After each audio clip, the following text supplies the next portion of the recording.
Investissements étrangers en Chine. Des universités américaines sous le charme de l'acupuncture venue de Chine. La semaine d'échange culturel de la jeunesse commence à Pékin. Shanghai adopte de nouvelles politiques pour attirer les entreprises mondiales. Le revenu disponible par habitant des Chinois a été multiplié par 60 ces 70 dernières années.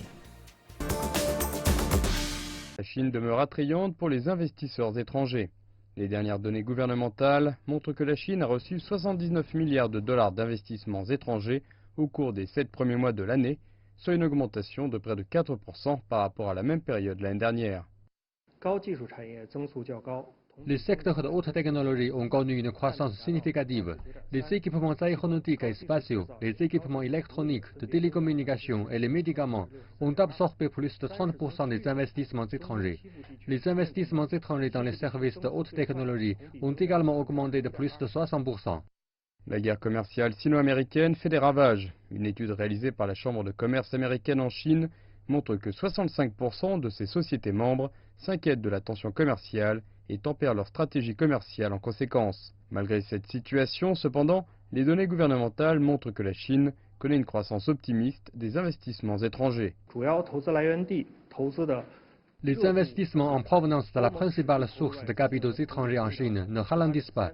Les investissements en provenance d'Allemagne et de Corée du Sud ont augmenté d'environ 70%. Les entreprises demeurent prudentes tant que le différend commercial n'est pas résolu. Par ailleurs, la même étude réalisée par la Chambre de commerce américaine indique que 62% des entreprises considèrent toujours la Chine comme l'une de leurs 3 principales priorités mondiales en matière d'investissement. Riesenfeld n'est pas un acupuncteur typique. Il est né et a grandi en Californie. Peu après 20 ans, il a souffert de problèmes de digestion et de dépression. L'acupuncture l'a sauvé. Cet épisode l'a motivé pour l'apprentissage de la pratique. Il dirige maintenant sa propre clinique acupuncture transformationnelle située à Washington, dans le district de Columbia. Le praticien traite les patients souffrant de toutes sortes de douleurs, qu'elles soient physiques ou mentales. Ils sont soumis à un stress important, ce qui finit par avoir un impact sur leur santé physique de différentes manières. Jeremy Riesenfeld a bénéficié de l'approche holistique de la médecine chinoise. Maintenant, il utilise la même philosophie pour traiter ses patients. C'est comme si je sortais de table en me sentant plus léger, plus stable et plus paisible. C'est quelque chose qui intéresse de plus en plus de praticiens en Chine et aux États-Unis, à savoir le lien qui existe entre la santé mentale, émotionnelle, physique et les choix de mode de vie. En 15 ans de pratique, Jeremy Riesenfeld n'a jamais suivi de formation en Chine. Il a plutôt choisi une école de médecine aux États-Unis pour apprendre l'acupuncture et la médecine traditionnelle chinoise. Une partie de moi-même aurait souhaité avoir l'occasion de suivre ce type de formation en Chine. En même temps, sur le plan pratique, j'ai le sentiment que l'éducation que j'ai reçue ici m'a donné les moyens de donner de bons résultats aux gens. Alors j'en suis heureux. Comme Jeremy Riesenfeld, de nombreux Occidentaux étudient aux États-Unis pour devenir acupuncteurs. Non loin de là, une université locale propose des cours accrédités d'acupuncture et de médecine traditionnelle chinoise. Ici, à l'Université de médecine intégrative de Virginie, la première étape consiste à comprendre les concepts de la médecine traditionnelle chinoise. Les étudiants apprennent non seulement les textes modernes, mais aussi les classiques chinois qui sont, je pense, très importants pour être, vous savez, un acupuncteur puissant dont les bases sont classiques pour la fondation de la médecine.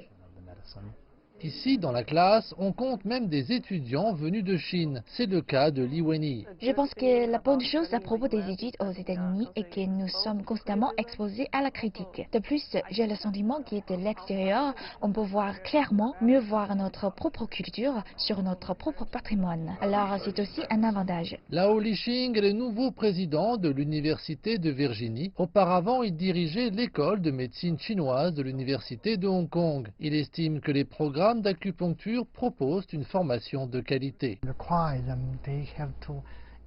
Ils doivent être indépendants, sous la supervision de la faculté et sous la supervision du médecin principal. Ils traitent eux-mêmes chaque patient. Le pouls du foie et de la rate était plus faible et plus fin.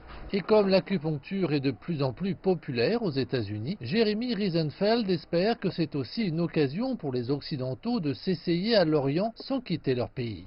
Je pense que la culture chinoise a fait un cadeau formidable au reste du monde. Et je pense que nous avons tous une grande dette, une appréciation de la culture chinoise. Je pense que c'est juste une partie intéressante de la mondialisation dont tout le monde profite. C'est vraiment super. We're from Sydney, Australia. We come from Korea. I'm from Peru. I'm from Russia. From Sri Lanka. Au pied de la Grande Muraille, le long de la rivière Guiwei, la 8e semaine culturelle et d'échange d'art de la jeunesse internationale a commencé à Beijing. Des milliers de groupes de jeunes venant de 13 pays de l'initiative Ceinture et Route se sont rassemblés pour montrer leur culture d'origine. Pendant cette semaine d'échange, ils auront aussi la chance de visiter Beijing et de faire l'expérience de la culture de la Chine traditionnelle. C'est un formidable événement et une expérience si formidable de nous rendre dans un autre pays et de jouer devant tout le monde. Cet événement nous apportera du bonheur et de la joie, ainsi qu'une nouvelle opportunité pour nous de montrer notre façon de danser et d'aussi d'où nous venons, et d'aussi pour tous les autres de nous montrer leur nationalité et de nous amener tous à un événement si formidable. Je l'aime puisque c'est ma première fois en Chine et aussi ma première participation ici. Je pense que c'est donc une formidable expérience. En plus, j'aime le pays, c'est un pays puissant. Nous pouvons voir des choses, nous sommes très excités. J'ai vu de nombreux spectacles d'autres pays que je n'avais jamais vus. La semaine d'échange culturel durera 6 jours, du 9 au 14 août. Elle comprend toute une gamme d'activités, dont des festivals en plein air, des échanges culturels thématiques et une visite d'art local. Les officiels disent que l'événement essaie de construire un pont culturel et d'échange d'art à la fois pour les Chinois et pour la jeunesse internationale.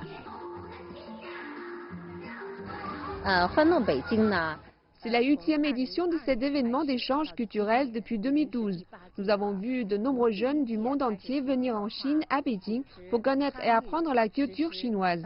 Et nous avons aussi vu des jeunes Chinois apprendre à connaître la culture d'autres pays sans se rendre à l'étranger.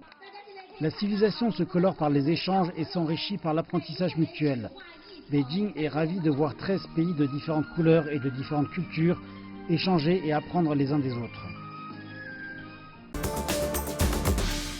Shanghai encouragera le développement des sièges régionaux des sociétés multinationales dans la municipalité, ont déclaré mardi les autorités locales. Shanghai abrite plus de 700 sièges régionaux de sociétés multinationales et elle est depuis longtemps la ville qui abrite le plus de sièges régionaux et de centres de recherche et développement à capitaux étrangers de ces sociétés sur la partie continentale de la Chine, a indiqué Yang Cao, directeur adjoint du comité municipal du commerce de Shanghai. Les critères précédents de vérification des sièges régionaux des sociétés multinationales ne correspondent pas à la stratégie assez light de ces entreprises. Nous souhaitons voir davantage de sièges régionaux s'installer dans la ville, élargir leurs fonctions et accélérer leur modernisation à travers les nouvelles politiques, a souligné M. Yang. Selon les politiques, l'exigence en matière d'actifs totaux des sociétés mères des sièges régionaux a été ajustée à 200 millions de dollars. Au cours des 7 premiers mois de l'année, 4105 nouveaux projets à capitaux étrangers ont été lancés à Shanghai, en hausse de 58,3% par rapport à la même période de l'année précédente.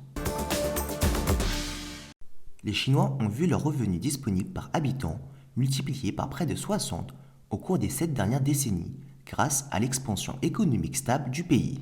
Selon un rapport du Bureau d'État des statistiques, le revenu disponible par habitant était d'environ 49,7 yuan en 1949 et a atteint 28 200 yuan, soit environ 4 030 $ en 2018.